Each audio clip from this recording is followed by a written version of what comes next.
এদিকে কোরবানির পশু বেচাকেনা নিয়ে এবার হাট থেকে আমাদের সাথে যুক্ত হয়েছেন কাউসার আহমেদ। কাউসার, হাটে পশুর সরবরাহ কেমন দেখছেন? দাম নিয়ে ক্রেতা বিক্রেতারা কি বলছেন?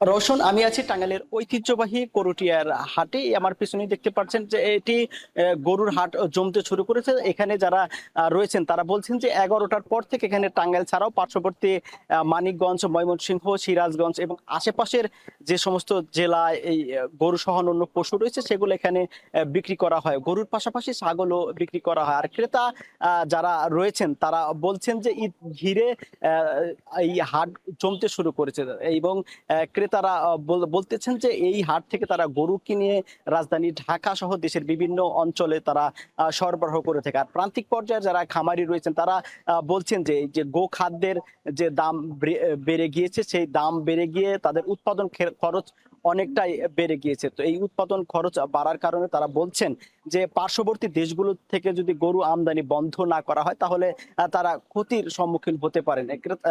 যারা খামারি রয়েছেন তারা বলছেন যে এখন পর্যন্ত তারা এই খামারে থেকে তারা বিক্রি করতে পারছেন অনলাইন এবং অফলাইনের মাধ্যমে। তারা বলছেন যে খামারগুলোতে বিভিন্ন ব্যাপারী থেকে শুরু করে পাইকার যারা রয়েছেন তারা বাড়ি বাড়ি গিয়ে গরু দরদাম করে কিনছেন। আর ব্যবসায়ীরা বলছেন যে রোজার ঈদে যে গরুর দাম ছিল 1 লাখ টাকা, সেই গরু আজকের হাটে বিক্রি হচ্ছে 95 থেকে 90 হাজার টাকার মধ্যে। তারা বলছেন যে ঈদ ঘিরে গরুর ব্যাপক চাহিদা রয়েছে। আর এই হাটে ক্রেতারা বলছেন যে 60 থেকে 60 হাজার টাকা থেকে শুরু করে 1.5 লাখ টাকা দামের গরু বেশি বিক্রি হয়ে থাকে। তারা বলছেন যে এখানে পাইকারের পাশাপাশি প্রান্তিক পর্যায়ের যারা কুরবানি দিতে চান সাধারণ ক্রেতা রয়েছেন তারাও এই হাট থেকে গরু কিনে তারা বিক্রি করে থাকেন। আর এদিকে জেলা প্রাণী সম্পদ কর্মকর্তা জানিয়েছেন যে জেলায় প্রায় 1,94,000 পশুর চাহিদা রয়েছে। তবে গরু প্রস্তুত রয়েছে প্রায় 2,40,000-এর মতো। তারা বলছেন যে প্রান্তিক পর্যায়ের খামারিদের তারা পরামর্শ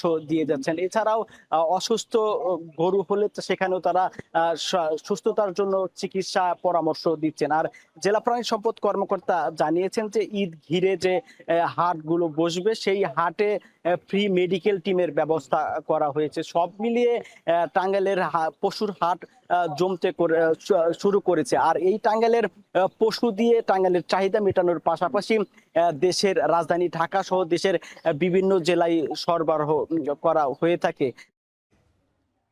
কোরবানি ঈদকে সামনে রেখে ধীরে ধীরে জমতে শুরু করেছে পশুর হাট, সে খবরই জানাচ্ছিলেন সহকর্মী কাউসার আহমেদ।